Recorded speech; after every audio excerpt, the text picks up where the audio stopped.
بسم اللہ الرحمن الرحیم۔ اللہ کے نام سے شروع جو بڑا مہربان نہایت رحم کرنے والا ہے۔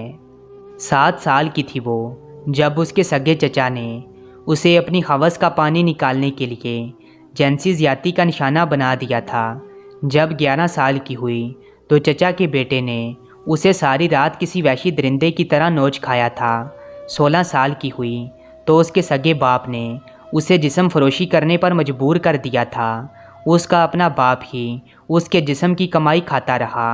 اس کے بدن پر پڑنے والے زخم کے نشانات کی مد میں حاصل ہونے والی رقم سے اس کا باپ اپنی شراب خرید کر پیتا تھا اور مختلف خواتین کو اپنی حوض کی پیاس بجھانے کے لیے گھر پر لے آتا تھا۔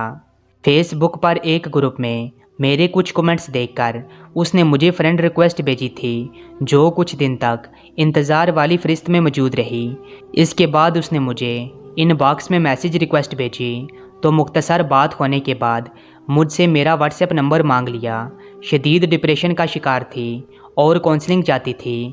نمبر لینے کے بعد اسی رات تفصیل پوچھنے پر اس نے سب کچھ بتانا شروع کیا اور 3 گھنٹے تک مسلسل کال چلتی رہی۔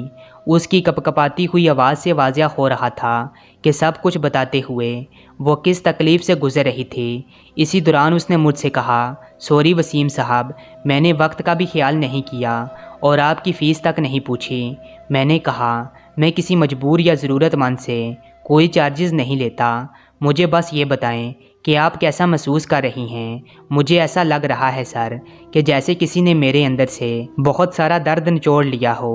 3-4 دن تک روزانہ بات ہوتی رہی اور آگے کی داستان کچھ یوں تھی۔ جب اس کا اپنا باپ اس سے جسم فروشی کا دھندا کروا رہا تھا تو اسی دوران اس کی ملاقات ایک شخص سے ہوئی۔ اس شخص نے اپنی باتوں سے اس کا دل جیت لیا اور پھر اس سے شادی کرنے کی خواہش کا اظہار کیا۔ انیلا اس بات پر حیران تھی کہ سب کچھ جانتے ہوئے بھی عثمان اس سے شادی کرنا چاہتا ہے۔ انیلا کی نظر میں عثمان کوئی انسان نہیں بلکہ فرشتہ تھا۔ وہ اس فرشتے کے ساتھ اپنی ساری زندگی عزت کی چادر تلے اور محبت کے دامن میں گزارنے کے خواب دیکھنے لگی۔ انیلا کے باپ نے شادی کے لیے 5 لاکھ روپے کی رقم ادا کرنے کا کہا جو عثمان ادا نہیں کر سکتا تھا۔ انیلا نے بغاوت کرتے ہوئے گھر سے بھاگ کر عثمان سے شادی کر لی۔ شروع کے 6 ماہ کا عرصہ بہت خیر خوشی سے گزر گیا، لیکن اس کے بعد عثمان نے اپنی اوقات دکھانا شروع کر دیا۔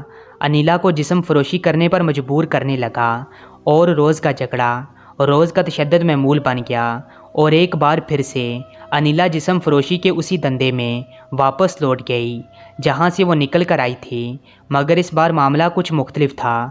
اس بار اسے یہاں لانے والا فرشتہ تھا، کیونکہ انیلا نے کبھی فرشتے نہیں دیکھے تھے۔ وہ عثمان کو ہی فرشتہ تصور کرتی تھی۔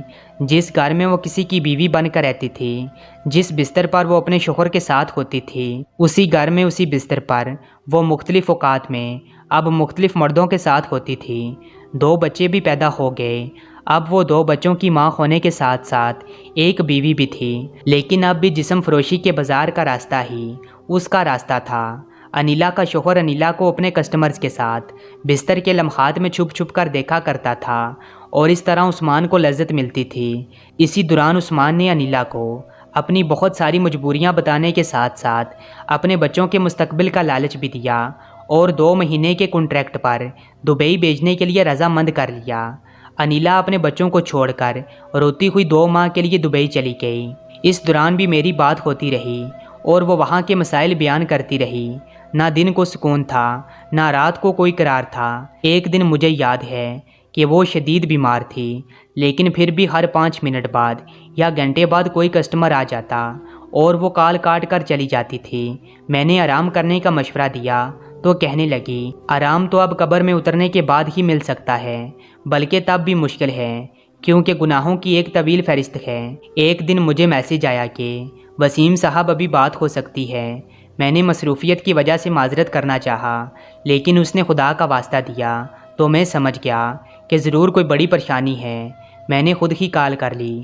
روتے ہوئے بتانے لگی، میں یہاں جس کے قرضے اتارنے آئی ہوں وہ وہاں میرے ہی بستر پر دوسری خواتین کو لا کر عیاشی کر رہا ہے۔ جو مرضی کرتا، کم از کم مجھے تصاویر اور ویڈیوز تو نہ بھیجتا۔ میرے 2 بچے بھی ہیں وہاں۔